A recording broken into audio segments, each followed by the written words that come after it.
최신 판례 설명해 드리겠습니다. 대법원 2022년 2월 11일 선고 2021도 40720 판결인데 공부할 부분이 상당히 많은 판례예요. 같이 보도록 할게요. 자, 원고 있고요. 피고 성주군수죠. 성주군은 경상북도에 있어요.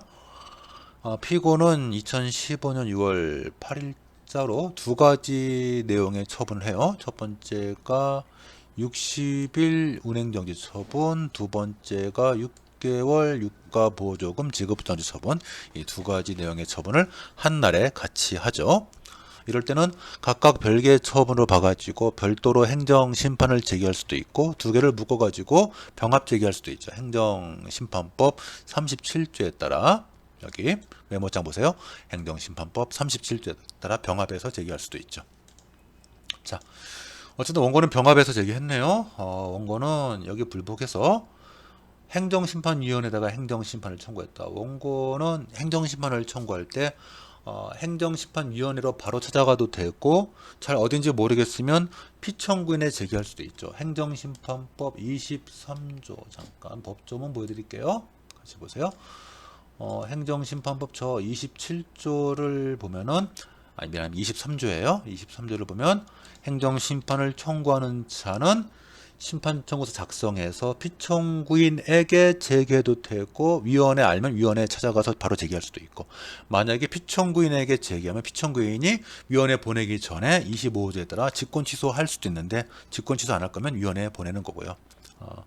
처음부터 관할 행정심판위원회 잘 찾아가면 위원회가 바로 심리하고 그래서 이런 구조를 갖고 있으니까 행정소송은 행정법원에 찾아가는 거지만 행정심판은 바로 행정심판위원회에 갈 수도 있지만 어딘지 모르겠으면 피청구인에게 제출해도 피청구인이 알아서 위원회 찾아서 보내준다. 이것도 좀 참고로 같이 보세요.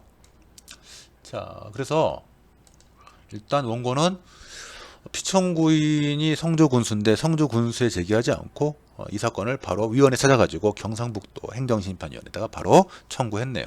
그래서 관할 잘 찾아갔고 이 경상북도 행정심판위원회 찾아가는 것은 행정심판법 6조 3항을 보시면 되겠고 그래서 6조 3항 가면 시군자치구청장의 처분에 불복할 때는 시도지사 소속의 행정심판위원회에다가 제기하면 된다 되어 있고 성주군이 경상북도에 있으니까 이 성주군수의 처분에 불복하는 자는 행정심판법 6조 3항에 따라 경상북도 행정심판위원회에 제기하면 되겠죠. 그래서 잘 찾아갔고요. 이 경상북도 행정심판위원회가 이 사건에 대해서 집행정지를 했어요. 행정심판법에도 30조에 가면 집행정지 제도가 있죠. 이 행정심판법상 집행정지는 행정소송법 26조에 있는 행정소송법상 집행정지하고 내용이 거의 차이가 없는데 다만 하나 차이가 있다면 행정소송법 23조의 집행정지는 요건이 회복하기 어려운 손해라는 아주 엄중한 요건을 요구하는데 반해 행정심판법상 집행정지는 중대한 손해라고 요건이 더 완화되었다. 그래서 행정소송에서 집행정지를 신청했을 때는 인용되지 않을 사건도 행정심판에서 집행정지 신청했을 때 인용될 수도 있다. 뭐 그런 점을 염두에 두고 가볍게 보시고요. 자, 그래서 지금 어쨌든 행정심판위원회가 집행정지 결정을 했는데 별도로 했고 이제 본안에서 유가보조금 지급정지 부분은 기각됐고 그 다음에 운행정지 부분은 60일을 30일로 깎아가지고 일부 인용됐죠.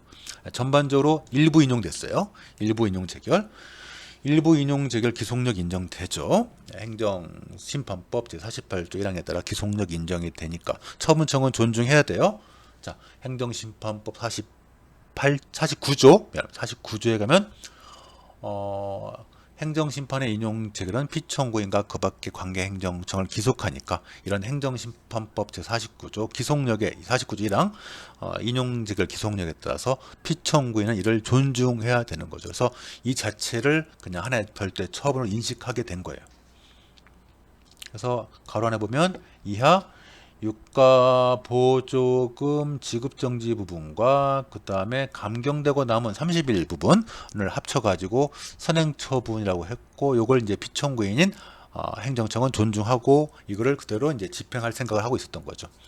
원고는 소송하지 않았고, 그래서 우리 행정심판법 제49조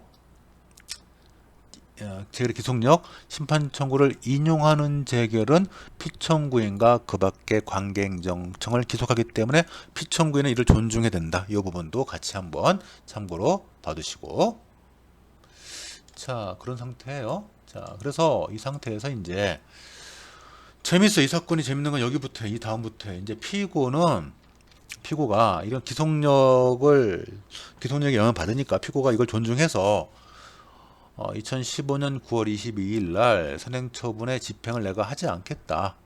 집행하지 않고 유예하겠다. 다만 피고와 대림 주식회사 대림 통원 사이에 지금 사건이 있으니까 그 사건이 나올 때까지 일단 집행을 유예해 놓겠다. 그래서 집행을 유예하겠다라는 통지서를 보내요. 이것도 특이하죠?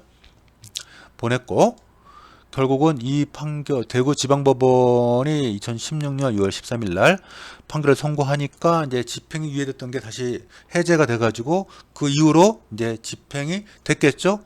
결국은 30일 지났을 거고 효력이 다 소멸됐을 거예요. 2020년 왔어요. 그런데 2020년 와서 피고가 느닷없이 원고에게 선행처분과 같은 이유로 선행처분과 똑같은 내용의 30일 운행정지 그리고 6개월 유가 보조금 지급 정지는 똑같은 처분을 지금 반복하고 있는 거죠. 참고로 행정심판법상 집행정지에 관한 규정, 잠깐만요. 잘못 갖고 왔다. 행정심판법상 집행정지에 관한 규정은 보시면 내용이 많지가 않아. 효력에 관한 조문이 그렇게 딱히 없어요.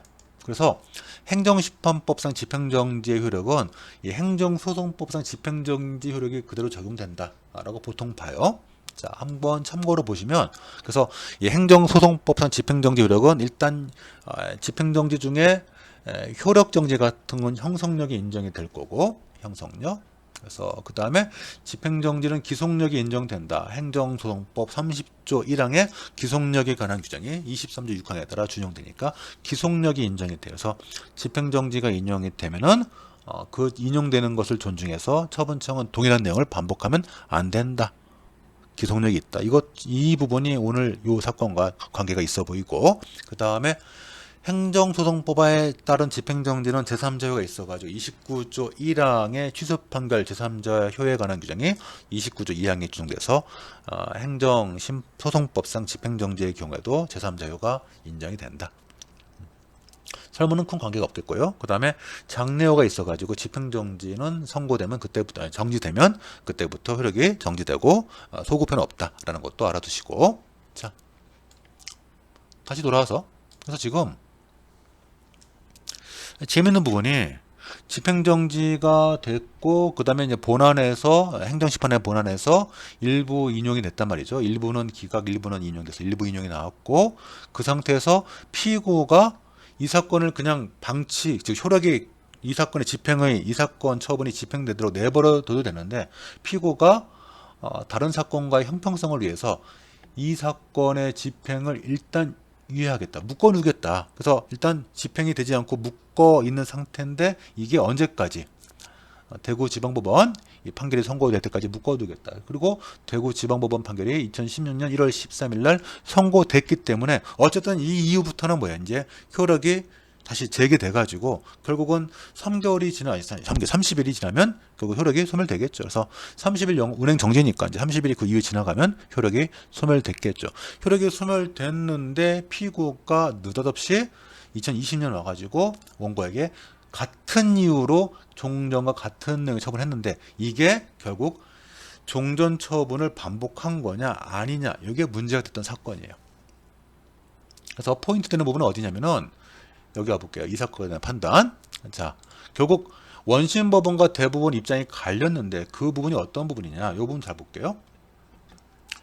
원심법원은 어떻게 봤느냐, 원심법원은 종전처분과 이 새로 나온 이 후속행위가 결국은 동일한 거다. 이 뒤에 나온 건 행정처분이 아니고 그냥 종전처분을 그냥 확인한 것에 불과하다. 그러니까 이 후속행위를 다툴 이유가 없다. 다툴 이익이 없다. 소위 이익이 없다. 즉 후속행위가 별도의 처분이 되는 것도 아니고 이걸 취소를 구할 이익도 없다. 라고 봤는데 그에 반해 대법원은 지금 종전처분이 지금 집행이 이제 결국은 그 종전처분에 대해서 결국은 시간 지나서 효력이 소멸됐단 말이죠. 효력이 소멸됐음에도 불구하고 그걸 무시하는 새로운 행위가 나왔는데 이거는 위법한 이중처분으로 볼 것이고 종전과는 별도의 행위로 봐가지고 요거를 별도로 다툴 이익이 있다. 이거에 대해서 이거 집행정지 기성력에 위반되는 행위니까 이거 무효확인을 구할 무효확인 또는 취소를 구할 이익이 있다라고 본 거예요. 그래서 결국 포인트는 원심법원은 당초 처분이 원래 있었고 결국 이 당초 처분은 시간 지나서 소멸됐는데 이걸 새롭게 반복한 거 요거는 당초 처분을 그냥 확인한 사실행위에 불과한 거니까 이걸 행정처분으로 인식할 필요도 없고 혹시 인식된다 할지라도 취소를 구할 이익이 없다. 각하된다. 각하 판결해야 된다. 이게 원심 판결이고 그에 반해서 대법원은 종전처분과 지금 같은 내용으로 반복했는데 이것이 하자에 있는 별도의 처분이고 기성력에 관한 별도의 행위라 하더라도 어쨌든 별도의 행위로 인식할 수 있는 거니까 이거는 별도로 취소를 구할 또는 무효확인을 구할 이익이 있다. 그래서 별개 새로운 위법한 이중처분을 봐가지고 이걸 다툴 이익이 있다. 취소를 구할 또는 무효확인을 구할 이익이 있다라고 본 거죠. 이 부분이 이 판결의 가장 핵심되는 부분이니까 그 부분을 잘 봐두세요.